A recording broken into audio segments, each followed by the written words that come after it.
سمندر کا ایک ایسا جہاز جو اپنی منزل تک کبھی پہنچ ہی نہ سکا۔ میری سیلیسٹ نام کا یہ جہاز ایک دن سمندر میں اکیلا پایا گیا بنا کسی کرو کے۔ تو کیا ہوگا لوگوں کے ساتھ؟ اس دن اس جہاز میں ایک ایسا راز آج جو سمندر کے لہروں میں چھپا ہوا ہے۔ آج ہم ایکسپلور کریں گے اس مسٹری کو۔ کیوریوسٹی ہب میں آپ کا خوش آمدید۔ ناظرین، نومبر 1872 میں سیلیسٹ ایک مرچنٹ شپ تھی جو نیو یارک سے اٹلی کے لیے نکل رہا تھا۔ شپ کے کیپٹن تھے بینجامن برگس، ایک ایکسپرٹ اور ذمہ دار انسان۔ ان کے ساتھ تھی ان کی وائف سارا اور ان کی بیٹی صوفیا۔ اس جہاز میں کرو کے اور 7 لوگ بھی شامل تھے۔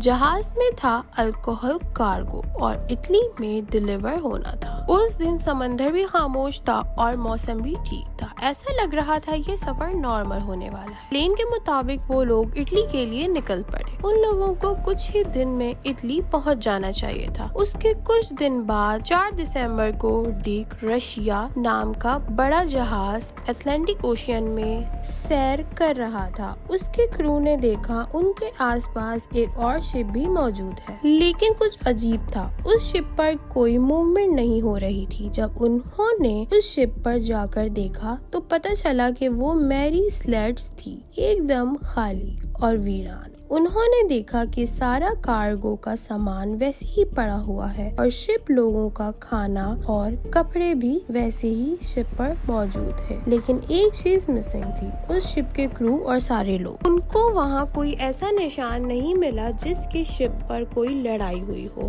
نہ کوئی خون، نہ کوئی توڑ پھوڑ، بس ایک لائف بوٹ مسنگ تھی۔ دوستو، سمندر کے بیچ ایک شپ کا خالی ملنا بہت عجیب بات ہے، اور یہاں تو کوئی کلو بھی نہیں مل رہا تھا۔ آخر ایسا کیا ہوا ان لوگوں کے ساتھ؟ یہ ایسی مسٹری تھی جو سالو نہ ہوئی۔ کچھ لوگوں کا کہنا تھا کہ شاید پائریٹس نے اٹیک کیا ہوگا، لیکن وہاں تو سارا سامان موجود تھا۔ کچھ کا کہنا ہے شاید الکوہل سے ٹاکسک گیس نکلی ہوگی اور ایکسپلوژن کے ڈر سے وہ لوگ بوٹ لے کر چلے گئے ہوں گے، لیکن اس بوٹ کا بھی آج تک کچھ پتہ نہیں چلا۔ اور کچھ لوگوں کا کہنا تھا میری سیلیسٹ پر کسی بوٹ کا سایہ ہے جو ان لوگوں کو ساتھ لے گیا۔ جب بعد میں انویسٹیگیشن ہوئی تو کچھ چیزیں سامنے آئیں۔ جہاز پر پانی کے کچھ نشان تھے اور ایسے لگا کہ کرو نے سوچا ہوگا کہ شپ ڈوب رہی ہے اور جان بچانے کے لیے ان کو شپ کو چھوڑ دیا ہوگا، لیکن اس دن تو سمندر بالکل سکون میں تھا۔ کیا ان لوگوں نے جان کر ایسا کیا یا پھر کچھ اور جو اب تک سامنے نہ آیا؟ دوستوں، سمندر میں ایک چھوٹی سی غلطی بھی بہت بڑا انسیڈنٹ بن سکتی ہے۔ آج تک میری سیلیسٹ سمندر کے سب سے بڑی انسالو مسٹری میں سے ایک ہے، اور ان لوگوں کا کیا ہوا کسی کو کچھ معلوم نہیں ہوا۔ سوال بہت ہے لیکن جواب کوئی نہیں۔ آپ لوگوں کو کیا لگتا ہے کامنٹس میں لازمی بتائیں۔ اگر آپ کو میری ویڈیو اچھی لگی ہے، مسٹریز اچھی لگتی ہیں، تو پلیز لائک کریں، کامنٹ کریں، شیئر کریں اور میرے چینل کو ضرور سبسکرائب کریں نئی ویڈیوز کے لیے۔ Thank you for watching.